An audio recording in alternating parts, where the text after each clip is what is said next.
오늘은 왜 이러죠? 자꾸 조금 전에도 추가 이러고 말을 했는데 또 이게 끄고 생각하니까 여러분이 또 궁금해하실 부분이 있을 것 같아서 추가 설명 또 들어갑니다. 무의식의 정화가 깨달음입니다. 여러분, 제가 처음에 이 공부를 시작한 이유는 깨닫기 위해서였어요. 그런데 그냥 일반 예전에 했던 그 경전을 읽거나 만트라 수트라 정도 외우고 해서는 깨달을 수 없다는 걸 알았어요. 인간 무의식의 정화야말로 깨달음으로 가는 길이라는 걸 알았죠. 왜? 무의식 속에 그 버림받은 에고가 그게 탁기고 그게 마장이고 그게 관념 에고가 방해꾼인 걸 알았어요. 인간이 어떤 능력을 행사함에 있어서 못하게 하고 힘들게 하고 미운 현실을 만들고 버림받게 하고 그게 마장이라 그 에고의 마음을 인정해서 그걸 소멸시켜서 무의식을 정화한 만큼 그 사람은 순리의 인간. 잘 말을 듣지요. 본래의 말을. 이렇게 잘 듣는 인간. 능력이 있는 인간. 강한 마음의 염력을 행사할 수 있는 인간이 되고 끝내 완전히 정화시켜서 본래와 하나 되면 본래의 말을 완전히 듣고 내가 본래가 되고 또한 에고의 입장에서는 본래의 말에 잘 순종하는 에고가 되는 깨달음의 경지에 갈 수 있다는 걸 알았어요. 그래서 깨달음으로 입문해서 처음에 생각했던 방법으로 간 게 아니라 가다 보니까 처음에는 이제 기억 버리고 견성, 합일, 반복 우리의 테크닉적인 방법이 있죠. 그걸 한참 하다 보니까 무의식으로 들어가게 됐고 무의식 속에 그 수행을 하고 있는 에고조차도 다 하는 놈조차도 버려야 된다는 걸 알았어요. 그러면서 알아차림으로 그걸 버리게 되고 버릴 때 온몸에 환골탈태가 일어나서 엄청 아프면서 세포조차 뒤집히는 체험을 하고 무의식의 정화, 버림받은 에고의 인정 이렇게 가까이 근접하게 된 거죠. 그리고 무의식을 정화하면 할수록 어떤 일이 일어났느냐.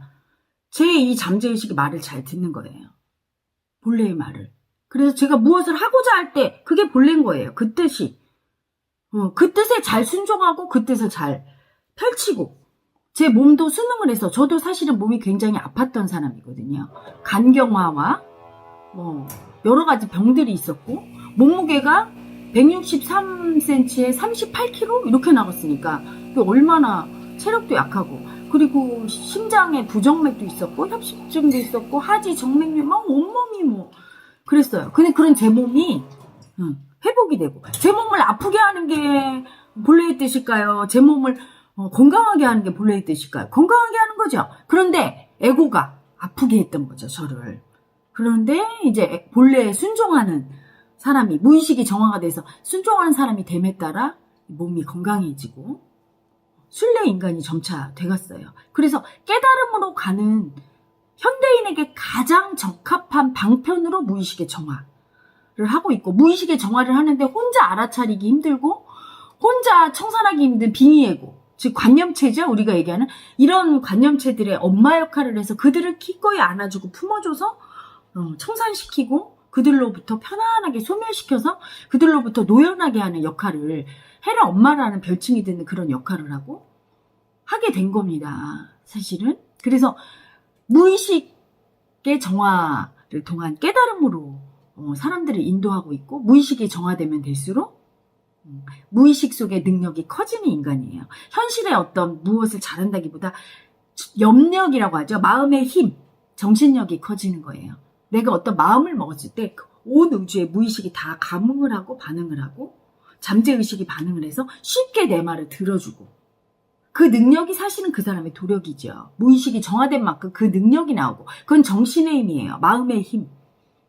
알 수 없는 4차원의 힘이 있죠. 3차원으로 설명이 안 되거든요. 그래서 많은 사람들이 신비하거나 기적이나 이상한 일이 일어나면 그걸 믿으려고 하지 않고 또는 그걸 갖다가 아주 부정적으로 취급하면서 설명할 수 없으니까요. 보이지 않는 마음에서 나오는 힘은 설명이 불가하지요. 그 힘을 행사하는 인간이 되는 거예요. 또한 굉장히 편안하고 안온하고 사랑 넘치는 인간이 되지요. 왜? 무의식은 사랑밖에 없어요. 미움이 없거든요. 고요하고 모든 것이 다 내 뜻대로 되는 세상이에요. 정말로 그게 천국이죠? 그게 성인들이 얘기했던 천국, 극락, 이런 어떤 모든 완전함의 세상을 표현하는 행복의 세상을 표현하는 마음의 세상, 육체의 세상이 아닌 마음의 세상. 그곳이 깨달음이죠. 그곳으로 인도하는 그 무의식의 정화, 시켜주는 무의식 속에서의 엄마 역할을 하는 사람입니다. 그래서 무의식의 정화가 되어야 깨닫게 되는데 그 무의식의 정화가 아닌 어떤 테크닉이라든가 그 하는 에고는 그냥 내비두고 이 하는 에고가 죽어야 되는 하는 에고는 내비두고 그냥 어떤 테크닉이라든가 어떤 경전이라든가 머리를 통해서 자꾸 깨달으려고 하니까 사실은 깨닫기가 어려운 거예요. 어떤 분들은 그래요. 정말 깨달음이 있습니까? 헤라님 깨달음 파는 거 아닙니까? 이렇게 얘기하시는 분들이 있어요. 와서 직접 체험을 하시고 공부를 해보시고 얘기하십시오. 깨달음은 팔 수도 살 수도 없는 겁니다. 오직 간절함과 지극정성에 의해서만 이루어지고요. 여러분, 인간의 태어난 궁극적인 목표는 바로 그 본성인 사랑의 계합과를 통한 깨달음이 있기 때문에 그 깨달음으로 가는 가장 인류의 큰 대로를 발견한 게 엄청난 업적이라면 업적이라고 할 수 있어요. 많은 분들이 앞으로 이 공부를 통해서 정말로 깨닫게 될 것입니다. 하지만 쉽다고 얘기는 못해요. 제가 걸어온 길을 볼 때 이 길이 굉장히 쉽고 행복해요. 빨리 됩니다. 이런 얘기는 절대로 못하겠어요. 진실해야 되니까요. 아픈 길이고 힘든 길이고 쉽지 않지만 시간도 걸리고 인내심이 필요한 길이에요. 하지만 이건 얘기할 수 있어요.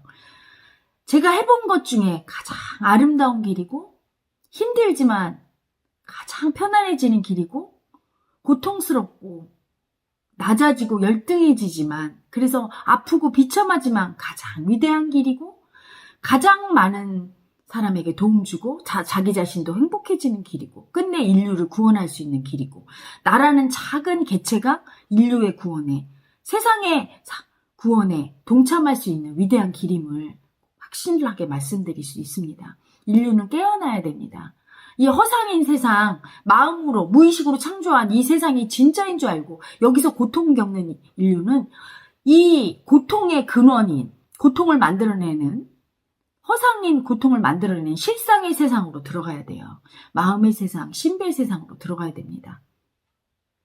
자, 이 부분 제가 왜 무의식의 정화를 그렇게 외치는지 끝내는 깨달음을 위한 것임을 알아야 돼요. 무의식이 정화될수록 순례 인간이 되고 잠재의식을 잘 옮기고 타인의 의식까지도 움직일 수 있는 사람이 되지만 끝내는 다 정화돼서 깨달음으로 그 천국으로 가기 위한 그 행복과 사랑으로 가기 위한 과정으로 이 무의식의 정화를 하고 있는 겁니다. 저 혼자에서는 세상에 알아보지 못하지요. 저와 똑같이 이 공부를 하고 있는 저의 도반이자 저의 동지이자 제자님들이자 저의 헤라TV 가족분들, 마음의 가족분들과 함께 이 길을 가다 보면 수많은 분들이 저와 똑같이 얘기할 거예요. 무의식의 정화를 통해서 본 자기의 세상을 얘기하고 이 길만이 완전해지는 길이고 인간 내면의 신성을 밝히는 길이며 모든 인간이 신임을 알고 서로 존중하고 상생하는 길임을 다 말할 거예요. 요즘 어떤 분이 본인이 신이라고 하더라고요.